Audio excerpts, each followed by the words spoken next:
just wanna be with you. Giving to your local church should be easy, and with Tidely, it is. Just download the app and securely register your credit or debit card. You're done. Now you can give during church services or anywhere else. Use Tidely to give a one-time gift or set up recurring donations. It's that simple. It's fast, secure, and easy to use. Tidely, the simplest way to give to your local church.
Good morning, church. Good morning, Newsoul. Let's stand up and worship together.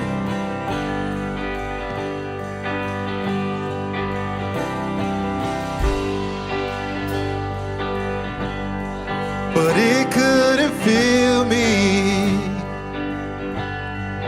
Man's empty praise and treasures that fade are never enough. Came along. Then you came along and put me back together,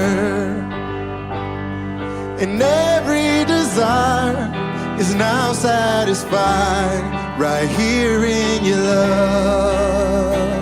There's nothing, oh, there's nothing better than you. Oh, there's nothing better than you. Oh, there's nothing, nothing is better than you. Oh, I searched and I found it's true. I'm not afraid. Now I'm not afraid to show you my weakness, my failures and flaws. Lord, you've seen them all, and you still call me friend. 'Cause the God of the mountain is the God of the valley, and there's not a place your mercy and grace won't find me again. You know there's nothing better than you, Lord, there's nothing better than you, oh, there's nothing, nothing is better than you. Oh, there's nothing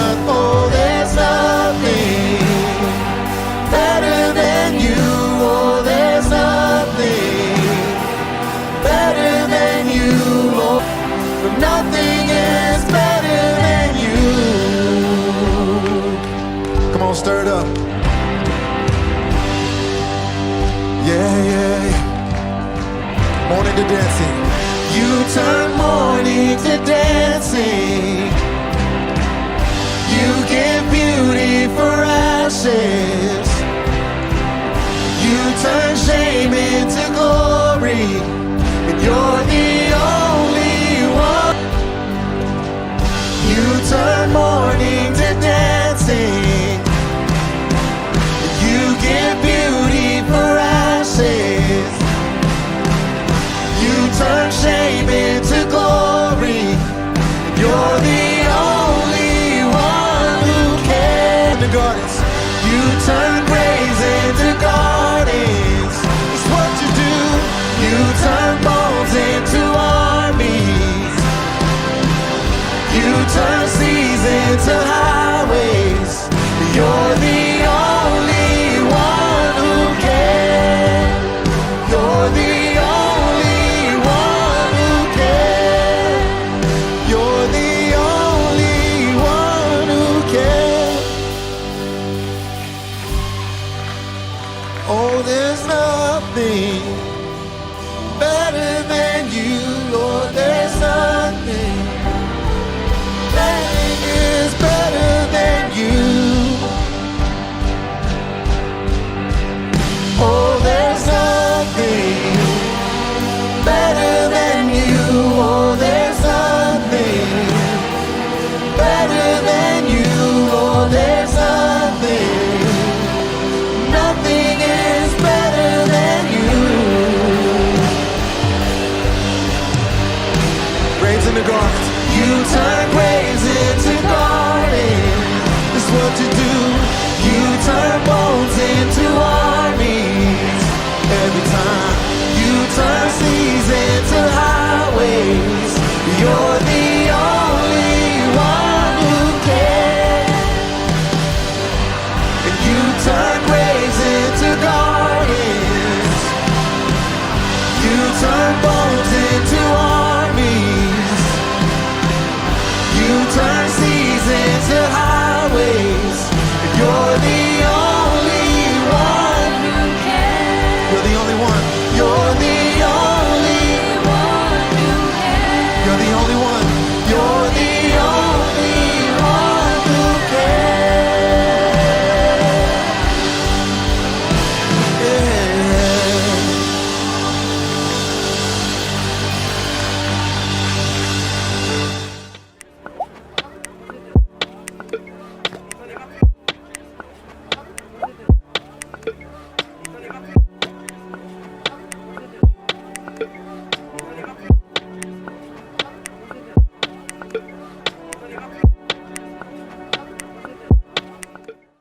Together, we are creating a new future for the Valley because of your generosity. Your financial support is being used to produce content and create a loving community that is bringing hope to hurting people during the COVID pandemic and quarantine. Your giving equips Newsoul Ribera with tools to provide access to our services and support for people who can only meet with us by phone. Because you give, the hungry are being fed, and we've launched a winter warmth campaign to protect people in the Valley from the cold this season. With your help, in 2021, we're not slowing down, but ramping up a campaign to expand our digital reach to help and inspire more kids, students, singles, families, and seniors. Your giving is making a difference in the community. 1 Timothy 6:17-19 says, "Don't be full of yourselves and obsessed with money, which is here today and gone tomorrow. Go after God, who piles on all the riches we could ever manage. Do good. Be rich in helping others. Be extravagantly generous. If you do that, you'll build a treasury that will last, gaining life that is truly life. We have quick and easy ways for you to give. Online, newsoulribera.com. By text BLESS to 94000. By app, download the Tithely app. Or by mail, Newsoul Ribera, P.O. Box 574, Ribera, New Mexico 87560. To receive text updates from Newsoul Ribera, text Ribera to 94000. Happy Father's Day.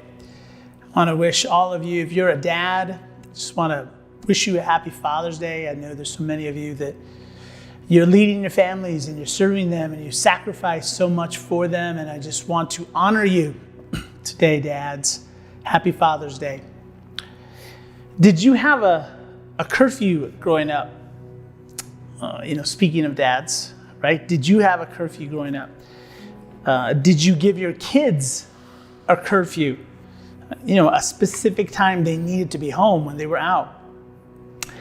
I had one as a teenager, and I started dating Renee as a teenager, and I could get to her house. I lived pretty close, and I could get to her house from my house during the week or during the day, that is. But on Friday or Saturday nights, when I had a curfew, I could make it in about 4. I think there might have been a couple times I made it at 3. Curfews help me develop what I call 5-minute syndrome. 5-minute syndrome is what happens when I just want 5 more minutes, another 5 more minutes, and when that 5 minutes is up, what do I want? Another 5 minutes. Until eventually, I had to be home in 5 minutes, regardless of how long it took me to get home. It helped me to develop aggressive driving habits as a teenager, especially on Friday and Saturday nights. Maybe this has happened to you and maybe your kids or grandkids. It led to overly aggressive weekend driving for me. Whether you experience a curfew or not, you've experienced a version of this in your life. It could be one more sleeve of cookies, one more swipe of the credit card. It could be one more drink, one more business trip, one more do-it-yourself home project, one more try at the casino, one more. And here's where the math of the 5 more minutes or the 1 more of anything begins to fall apart. 1 more rarely adds anything, right? Many times it actually subtracts. In fact, if we're honest, 1 more actually results in less of what we value the most. Most of us, even though we might not have curfews, or unless you're a very unusual driver, we tend to drive at or above the posted speed limit. While most of us feel very little guilt about this at all, none of us want to get pulled over. So what do? We choose a speed that allows us to break the law while avoiding an encounter with the law. So whether it's driving or spending or diet, our natural tendency is to live as close to the line as possible. Which line? Well, you know the line between legal and illegal, between responsible and irresponsible, between moral and immoral, between ethical and unethical. The line between I'm still in control and I need help. It's human nature to snuggle up, come on, you've done this, to snuggle up to the edge of disaster, regret, or embarrassment and stay there as long as possible. Because, we tend to stay on that line until we become our own worst enemy, if we could stay there forever, we would, but we stay on that line until we get grounded or expelled or fired or pulled over or kicked out of the house. Fueling our decisions in this area is a flawed assumption that impedes our ability to make good decisions. It's why we're okay with dating and eating and drinking and living on the edge of embarrassment or worse. This flawed and broken assumption is, if it's not wrong, it must be all right. If it's not illegal, it must be permissible. If it's not immoral, it's acceptable. And if it's not over the line, it's fine. The problem with this way of thinking, if it's not obvious to you, is just put your older brother or older sister hat on for a second, or maybe your parent hat or grandparent hat or child caregiver or teacher hat for a moment. I bet you don't set the bar this low for the people you care about most, for your children or for your grandchildren or anyone else that you really care about. These assumptions are basically asking, how low can we go? How close to the line can we get before it starts to hurt us or someone else? How close to wrong can I get without actually doing wrong? Or if you're religious, how close to sin can I get without actually sinning? And it doesn't stop there, does it? I mean, if we're honest, eventually we start asking, how far over the line can we get without getting caught or experiencing any consequences? How immoral, unethical, insensitive, or careless can I be until I experience unmanageable outcomes or negative consequences? How careless can I be with my family, with my marriage, with my future, with my health, with my relationships, with my finances, with my job, before I experience negative impacts? How much can I indulge in addictive behavior without getting addicted? It's a slippery and a dangerous slope, and it all begins by asking the wrong question. And this question always leads to a second question. And the first question is there anything wrong with this? Right? You've asked that question. Sometimes, if you've been in church a long time, I heard somebody like me, a pastor, talk about this. You're used to getting messages in church about right and wrong. And oftentimes there'll be a discussion afterwards. I've been part of many of those discussions where people sit around a table afterwards and say, well, is this wrong? Is this really wrong? So but that first question, is there really anything wrong with this? And which leads to the second question, which is, how did I get myself into this? Drawing the lines and limits for how we live our lives between right and wrong, legal and illegal, healthy and unhealthy, eliminates any margin for error, and it's a foolish and a dangerous way to live. And of course, you already know this. This isn't new information to you. It's why we react the way we do when we see people that we love, people we care about, starting to make decisions this way. It's why you want to lecture them or tell them off or show them how displeased you are. It's not so much about what they are doing or that it's right or that it's wrong or it's legal or illegal. That's not the thing that bothers you most. It's not the action, but the direction of their decisions. It's not what they are doing, but where they are headed. You know intuitively, deep inside, that the issue of concern isn't, is it wrong or illegal or immoral for them? That there's a more important question that needs to be asked if they're to avoid avoidable regret. That question, if you begin to ask it for yourself, will help you avoid avoidable regret as well. And that question is the fourth of the 5 questions we've been asking in this series. And that question is, we'll get to it in just a minute. This is part 4 of Decide Better and Regret Less. And if you've been tracking along with us since the beginning, you'll know that we've been looking at the often overlooked connection between good questions and good decisions. And we've been talking about the fact that if you ask better questions and answer them honestly and then act on them, you will make better decisions, which means your life will get better and you'll get better at life.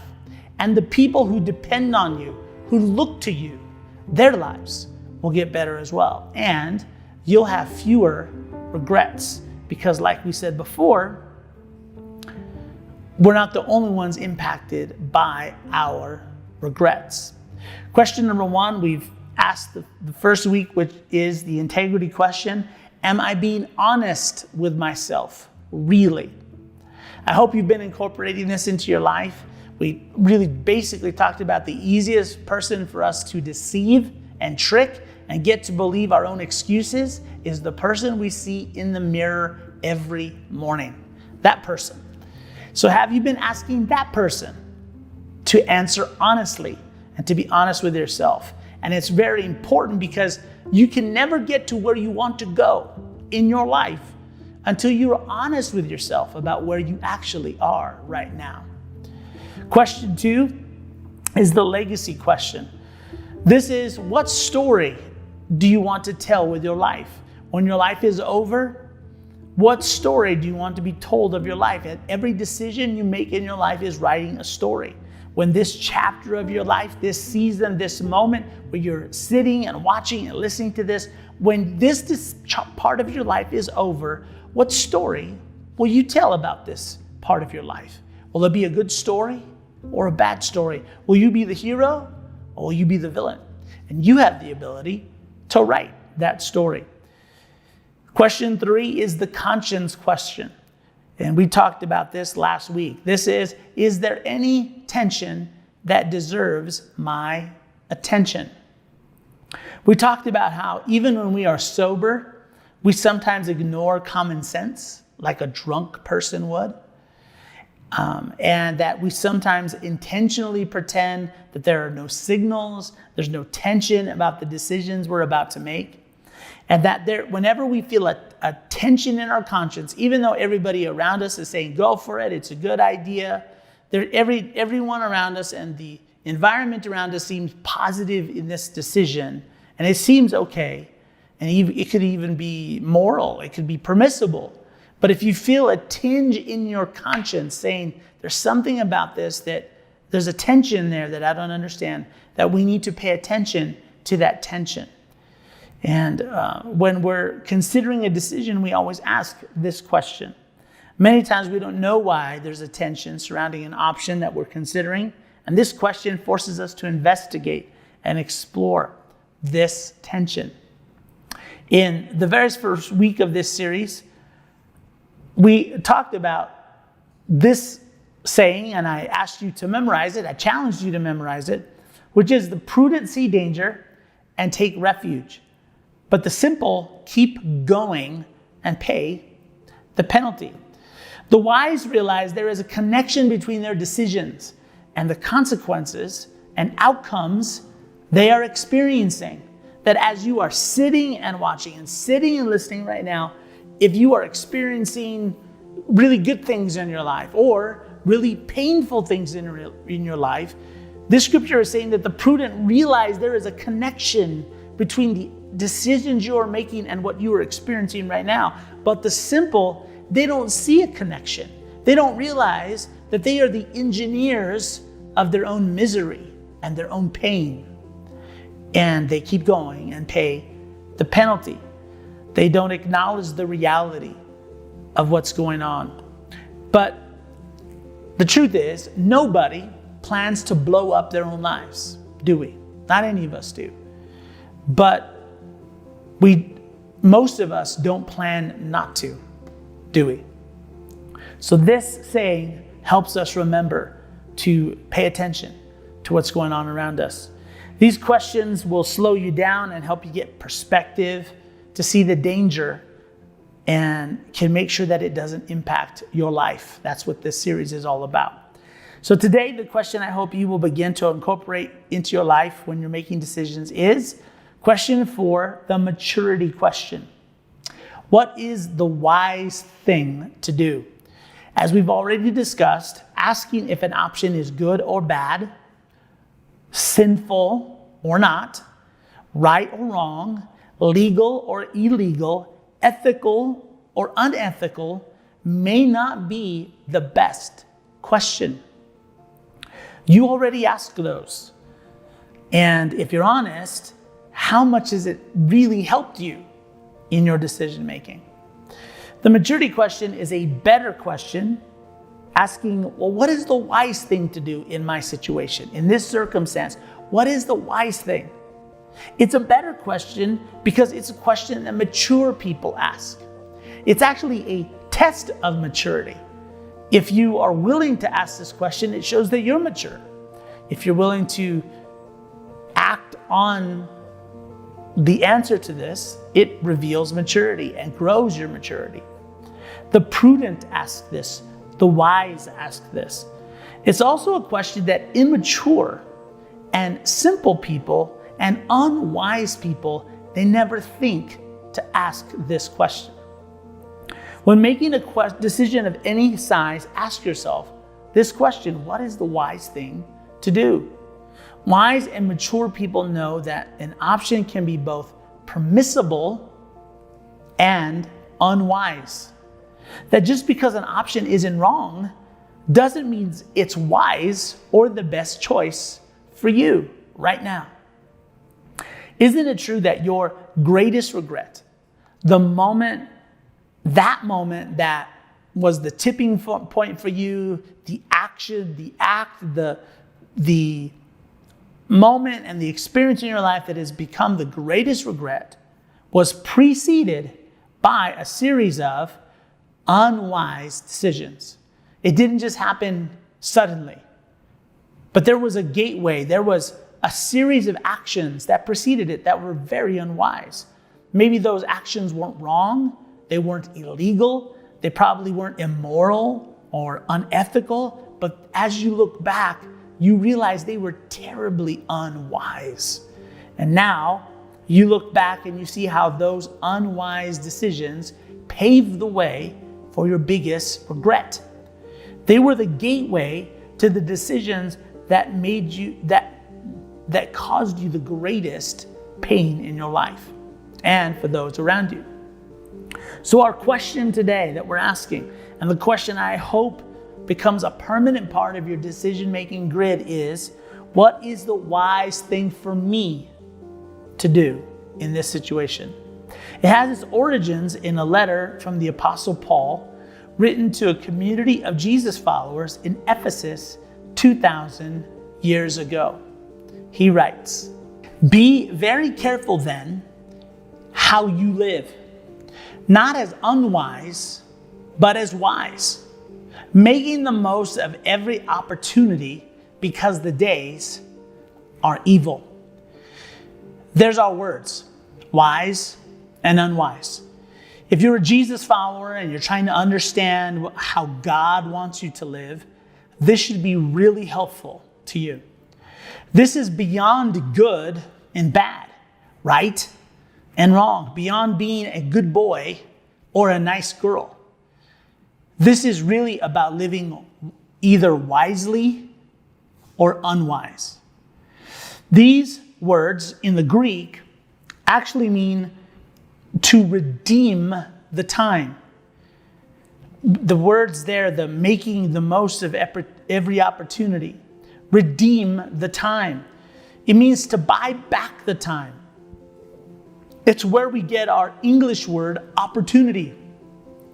Imagine if you could go back and get that time back, get that money back, get that decision back, get those words back, get that action back. Where would you be today if you could go back and spend your time and your money and your energy in better and more life-giving ways? Where would you be right now? And Paul is talking about that. He's talking about he's telling the people in Ephesus, this group of Jesus followers, he's telling them to live wisely. He said, be careful. Don't just be careless with your life. Don't just live without intention. Be very aware of every decision you make, because the days are evil. Some things have improved in the last 2,000 years, better healthcare, better water, better sewer systems, but some things are just the same. Our culture, and you know this, isn't morally neutral. The last time you saw an ad, well, maybe you've never seen an ad that encouraged you from a retailer that encouraged you to not buy something right now, to wait, to go home and think about it, to eat less, to buy less. When was the last time you saw an ad like that? You probably have never seen an ad like that. So you're not going to get a lot of help from your culture around us, just like the people in Ephesus didn't. Our culture says, make a decision now and go for more, not less. Don't be, go all out. Don't be careful. So it's on us. If we are going to live wisely, we are going to have to make those decisions for ourselves. Like in Paul's time, people today are abusing and disappointing and hurting each other. That's what makes the days evil. He knew who he was talking to.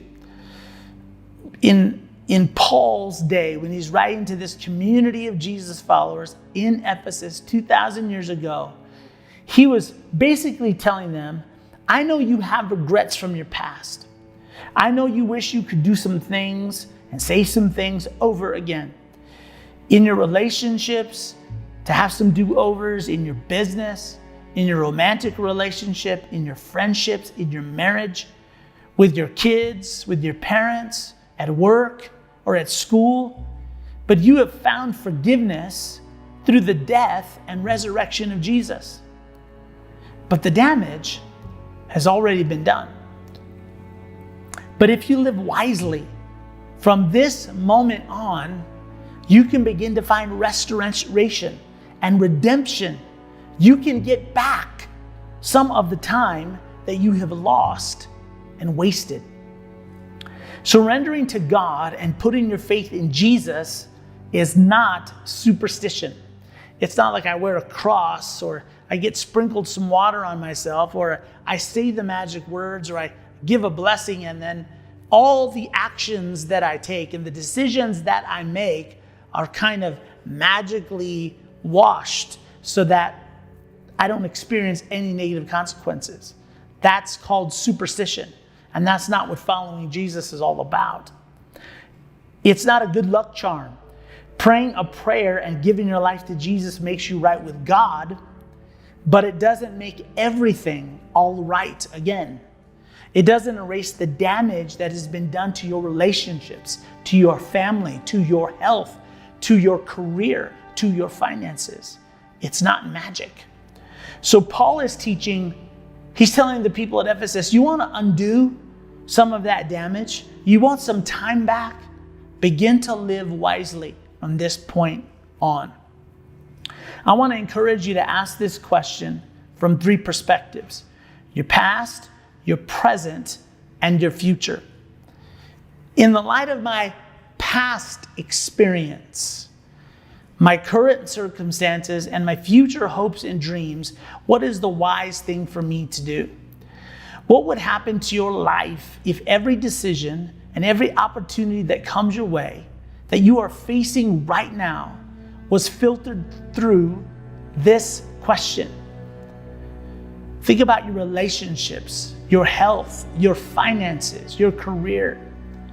In the Old Testament, there was a story about twin brothers that might be helpful here. Many of you have heard of Abraham. He was a powerful and a wealthy man by the time that his life ended.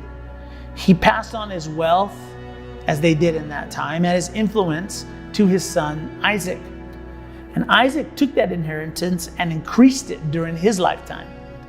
Isaac had twin sons, Esau and Jacob. Esau was born moments before Jacob. In fact, Jacob grabbed on to Esau's foot when Esau beat him into the world.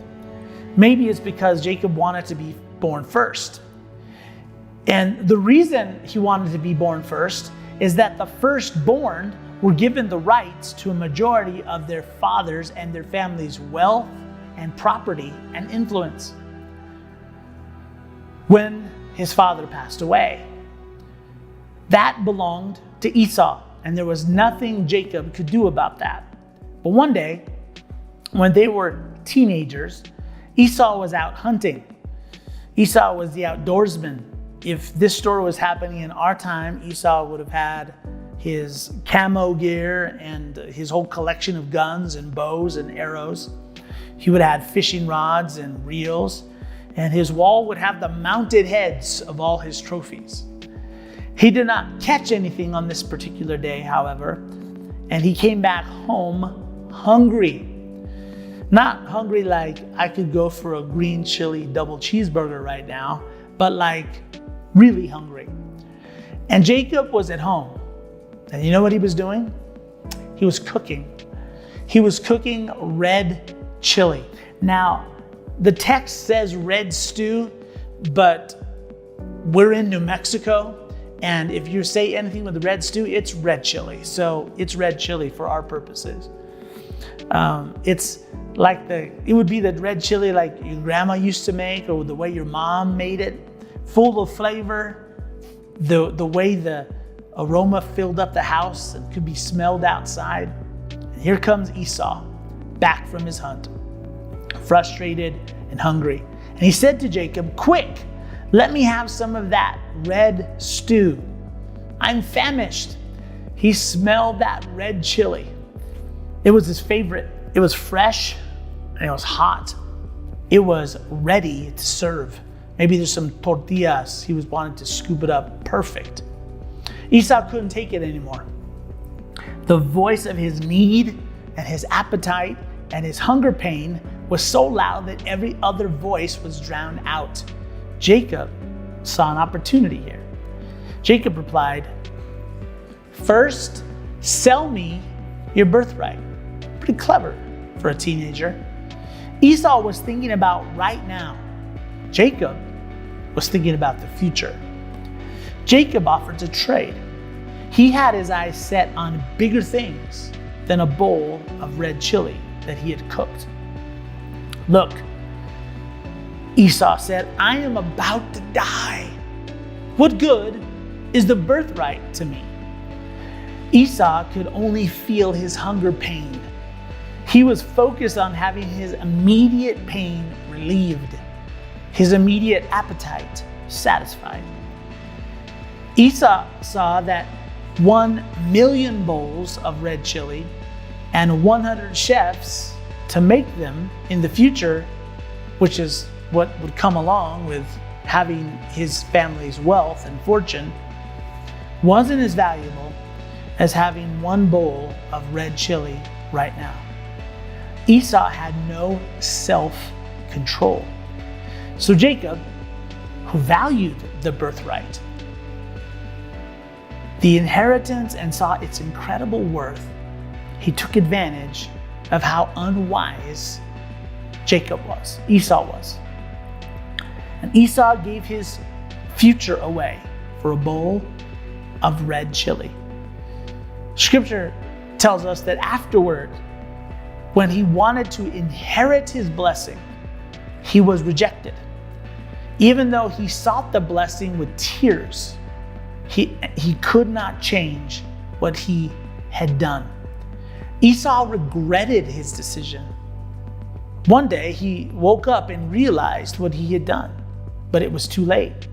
He wanted to undo what he had done. He wept.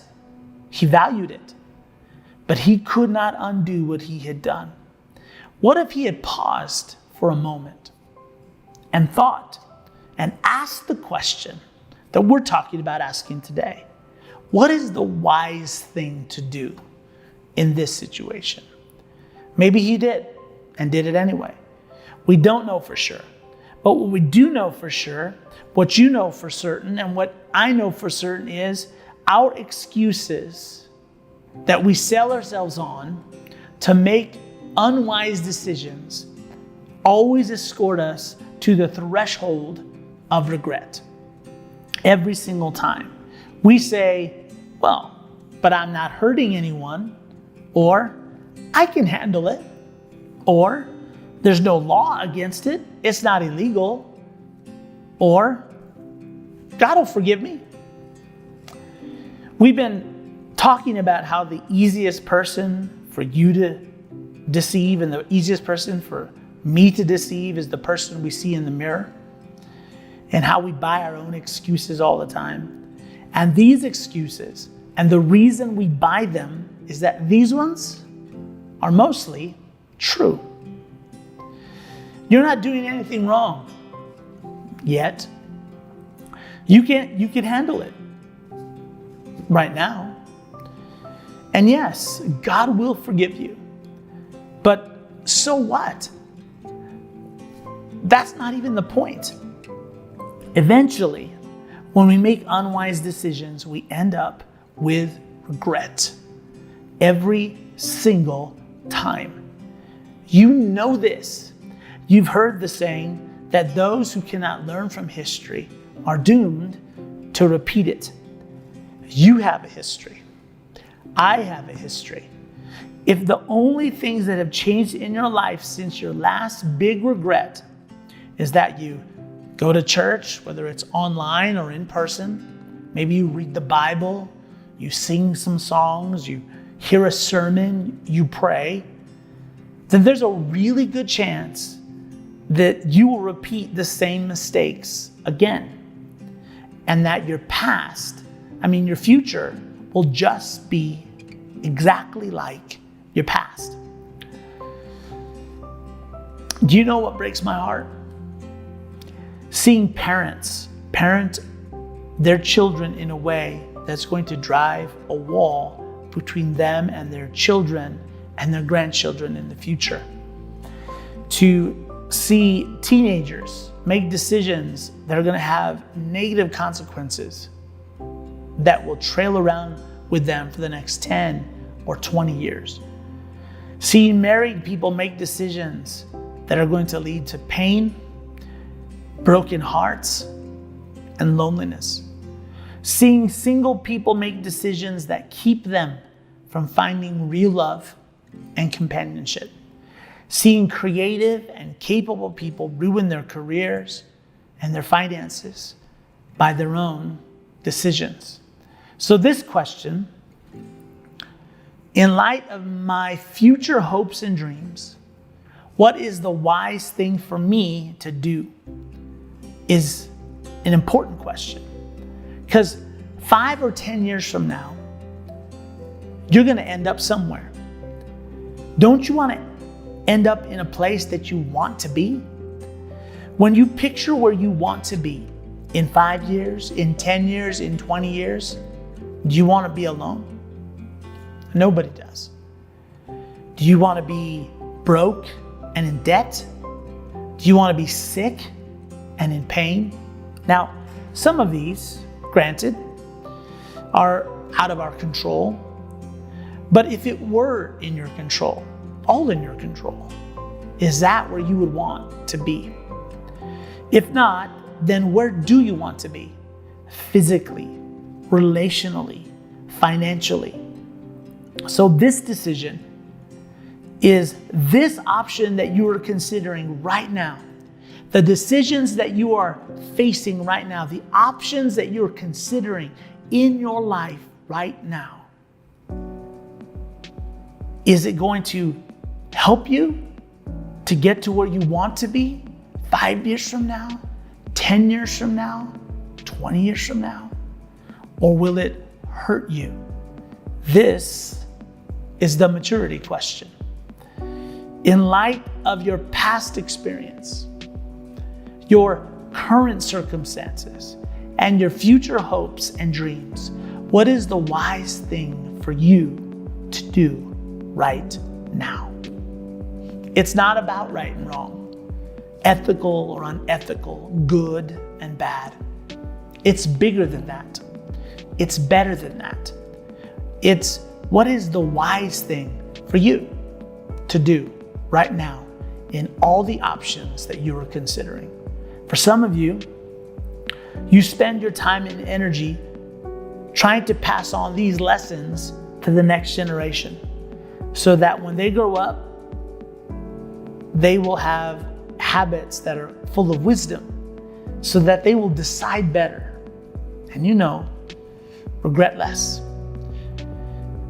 But did you know that the best way for them to get this lesson is to see you and to see me put this into practice in our lives every single day?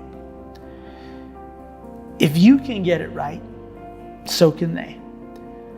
We'll stop here for today and pick up next time right here in part 5, question 5 of Decide Better and Regret Less. Here is where I lay it down, every burden, every crown. This is my surrender. This is my surrender. Here is where I lay it down, every lie and every doubt. This is my surrender.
my surrender.